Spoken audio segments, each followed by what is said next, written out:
बिस्मिल्लाहिर्रहमानिर्रहीम। This is Ali, AI engineer from AI schooling system. आज हम लोग जिस मॉड्यूल को डिस्कस करेंगे उसमें है finance management system. Finance management system क्या होता है कि एक स्कूल को या एक कॉलेज को कौन कौन सी बैंकिंग से फाइनेंसिंग आ रही है। जैसे फॉर एग्जांपल आपका एक यूबीएल का बैंक अकाउंट है, एचबीएल का है, मिज़ान का है, जेबीएल का है। तो वो अकाउंट जो है आप इस सिस्टम में जो है इनकी एंट्री जो है सॉफ्टवेयर में ऐड कर देंगे फाइनेंस मैनेजमेंट के अंदर। फिर जब भी आप एक्सपेंस अप्रूव करेंगे तो वो आपको से पूछेगा कि ये एक्सपेंस आप कहाँ से कर रहे हैं, आप यूबीएल से कर रहे हैं, मिज़ान से कर रहे हैं, या hand in cash, cash in hand या हैंड इन कैश, कि आप हैंडी कैश से आप इसकी जो है इस एक्सपेंस को मैनेज कर रहे हैं। तो फिर वो आपके बैंक अकाउंट की जो एक माह बाद जो आप स्टेटमेंट लेंगे और जो स्टेटमेंट ये सॉफ्टवेयर आपको प्रोवाइड करेगा, तो आप चेक करेंगे वो स्टेटमेंट आपके बिल्कुल इक्वल आएगी। आपको अंदाज़ा होता रहेगा कि हमारे किस बैंक अकाउंट में कितने पैसे बाकी हैं, जो हमने एक्सपेंस कर लिए उसके बाद में कितने पैसे बाकी रह गए, तो किस बैंक अकाउंट्स की क्या स्टेटमेंट है वो आपको वहीं से भी मिल सकती है और आपके यहाँ इस सिस्टम से भी आपको मिल जाएगी। ठीक है, तो अभी हम लोग चलते हैं स्क्रीन की तरफ, उस पूरे सिनेरियो को अंडरस्टैंड करते हैं। अगर फॉर एग्जांपल मेरे पास फाइनेंस को हम लोग डिस्कस करेंगे, तो यहाँ पे हम लोग फाइनेंस पे चलते हैं। Manage banking finance. Banking finance क्या होता है? बैंकिंग फाइनेंस वो फाइनेंस होता है जो हम लोग किसी भी बैंक से कर रहे होते हैं। इसमें कैश इन हैंड भी आ जाएगा। ठीक है, तो फॉर एग्जांपल मेरे पास एक यूबीएल का अकाउंट है, मिज़ान का अकाउंट है। अब मैं एक और ऐड कर लेता हूँ, इसमें कर लेता हूँ जेएस बैंक। तो ये फाइनेंस है, अकाउंट ऑनर तो लिख लिया, एड्रेस लाहौर लिख लिया, अकाउंट मतलब आप यहाँ पे अपनी डिस्क्रिप्शन लिखेंगे, या इसमें जो भी रिमेनिंग फंड, जो भी करंट फंड इस अकाउंट में पड़े होंगे ना, वो इसमें मैं ऐड करेंगे। जैसे मेरे पास इसमें भी 25 लाख पड़ा हुआ है।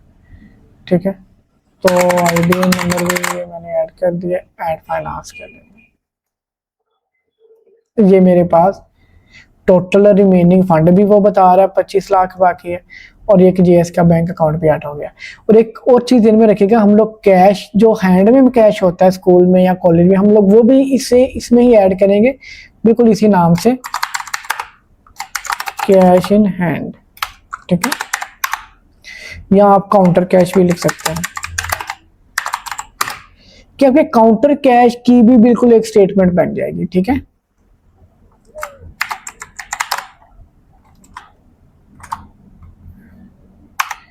आ गया बैंक एड्रेस, टाइटल, 5,000 इसमें पड़ा हुआ है, तो इसमें मैं ऐड करके ऐड फाइनेंस करता हूँ। अच्छा, आपका चाहे कैश इन हैंड है जिसे आप एक्सपेंस करना चाह रहे हैं, तो वो भी आपका यहीं पे आएगा। अगर आपके कोई भी बैंक अकाउंट्स हैं तो वो भी हमारे पास यहीं पे आ जाएंगे।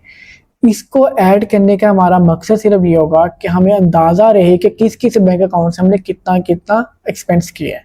ठीक है, और जब ही हम लोग एक्सपेंस को अप्रूव करेंगे तो इस बैंक अकाउंट से एक्सपेंस डिडक्ट हो जाएगा।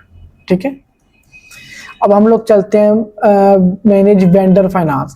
वेंडर फाइनेंस क्या होता है? वेंडर फाइनेंस वो फाइनेंस होता है कोई भी ऐसी शॉप जहां से आप क्रेडिट पे सामान ले रहे हैं, तो उसका आप एक अकाउंट क्रिएट कर लेते हैं। ठीक है, जैसे फॉर एग्जांपल सुफियान किताबगर और दारुल अदब, मतलब यहाँ पे आप मल्टीपल ऐड कर सकते हैं। ठीक है, मेरे पास एक शॉप है, जैसे मैं कहता हूँ green petroleum pump, fuel petroleum के मतलब जो भी होगा फ्यूल का, वो आप यहाँ से अब उनके इनके जो रिलेटेड बैंक है ना, इनके रिलेटेड वो ये आ रहे हैं, लाइट, एचबीएल, फैसल बैंक के। जब हम दारुल को पेमेंट करेंगे तो इसका कोई फैसल बैंक है जिसमें हम लोग पेमेंट कर दिया करेंगे, और उसका आईबीएन नंबर ये है। ठीक है, और ये है, जैसे फॉर एग्जांपल हम लोग कोई भी एक नया ऐड करते हैं, पाक इलेक्ट्रिक स्टोर के नाम से, अपाक इलेक्ट्रिक स्टोर को हमने at the end of month हमारा हमने इसे 35,000 देना कि 35,000 हमारे हमने इनसे परचेजिंग कर ली है। तो इसका एक यूबीएल का बैंक अकाउंट है, उसका बैंक अकाउंट के जो है वो ये वाली डिटेल है, आप इसमें इसकी पेमेंट कर देंगे, ठीक है। तो साथ में आप इसमें ऐड भी कर देंगे, जैसे ऐड फंड किया, अब उसके जो भी बाकी अमाउंट रहेंगे आप यहाँ पे ऐड करके, तो रिमेनिंग फंड इसका जीरो हो जाएगा, ठीक हो गया। अब बैंकिंग फाइनेंस तो बैंक अकाउंट्स होंगे जहाँ से हम लोग एक्सपेंस लेंगे। अब किसी शॉप का खाता वगैरह अगर हमने रखना है तो वो वेंडर फाइनेंस के थ्रू रखना है। बैंकिंग फाइनेंस के अंदर आप एक चीज़ ध्यान में रखिएगा कि जब भी हम लोग एक्सपेंस अप्रूव कर रहे होंगे तो अगर किसी भी बैंक में ये अमाउंट अगर रिमेनिंग फंड जीरो होगा तो उस वाले अकाउंट से एक्सपेंस नहीं हो सकता, ठीक है। वो आपसे पूछेगा कि पहले इसमें आप अमाउंट एंटर करें, उसके बाद इसमें से आप एक्सपेंस कर सकते हैं। तो जो वेंडर होगा यहाँ से आप एक्सपेंस को, अगर अमाउंट जीरो भी है, जैसे इसकी अमाउंट अभी जीरो है, तो आप इससे फिर भी एक्सपेंस कर सकते हैं, क्योंकि वो फिर आपके क्रेडिट में आ जाएगा कि आपने उसे पेमेंट देनी है। जैसे इसका -400 आ रहा है, ठीक है। ओके, उसी तरह फाइनेंस की रिपोर्टिंग, आप किस तरह फाइनेंस की रिपोर्टिंग लेना चाह रहे हैं किसी भी बैंक अकाउंट की, आप तो यहाँ से ले सकते हैं। अभी तो इससे कोई ट्रांजैक्शन नहीं हुई तो इस वजह से कुछ नहीं आएगा। तो इसी तरह अगर आप जो है बैंकिंग वेंडर फाइनेंस की रिपोर्ट लेना चाह रहे हैं तो आप यहाँ से ले सकते हैं। जैसे मैं देखूँ -400 आ रहा है, यहाँ से ले जाए, मतलब जहाँ जहाँ से कोई वेंडर के एक्सपेंस अप्रूव हुए होंगे वहाँ से आप इसकी रिपोर्टिंग डाउनलोड कर सकते हैं। तो ये हमारे पास आ गया मॉड्यूल किसका, फाइनेंस मैनेजमेंट का। एक चीज़ ध्यान में रखिएगा कि फाइनेंस, वेंडर मैनेजमेंट और एक्सपेंस मैनेजमेंट, ये 3 मॉड्यूल जो है ये आपस में लिंक है। जब भी एक्सपेंस होगा तो वो पूछेगा कि किस वेंडर से हुआ, तो वेंडर साथ में लिंक में आ गया। और जब वेंडर लिंक में हुआ तो वो पूछेगा कि मतलब किस फाइनेंस के थ्रू आप इसे पैसे दे रहे हैं वेंडर को, तो वो साथ में फाइनेंस आपके साथ लिंक में आ गया।